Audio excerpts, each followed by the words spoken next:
তোমরা কি কেউ জানো এটা কি গাছ?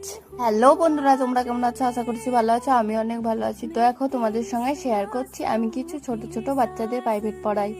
খাওয়া দাওয়া করে চলে গেছিলাম ওনাদের বাড়ি যে আমি কিছু উলুসুলু করেছিলাম সেগুলোকে রোদে দিয়ে দিলাম আর তোমাদের সঙ্গে শেয়ার করলাম। তারপরে আমাদের ছাদ বাগানটাও দেখিয়ে দিলাম তোমাদের সঙ্গে। এটা হচ্ছে অরহকালের গাছ। গ্রাম অঞ্চলে এটা খুব সহজে পাওয়া যায়, তোমাদের ওখানে পাওয়া যাবে কিনা আমি জানি না, তবে এটার গুণ অনেকটাই। যেমন তোমার জন্ডিসের ক্ষেত্রে খুব উপকারী, আবার তোমার যদি পেটের সমস্যা হয় সেখানে অরহকালের ডাল খেলে সেটাও খুব উপকারী। তারপরে দেখো আমি রান্না বসিয়ে দিচ্ছি, ঠাকুমা একটু আমাকে চালটা দিয়ে দিচ্ছে। ঠাকুমা বলতে পারো আমার হেল্পিং হ্যান্ড। তারপরে দেখো আমার পিমনি আমাদের জন্য কড়াইশুটির কচুরি করছে। এটা দেখে তো আমি পুরো অবাক। এই শীতের সময় কড়াইশুটির কচুরি মানে সন্ধ্যেটায় মজাই মজা।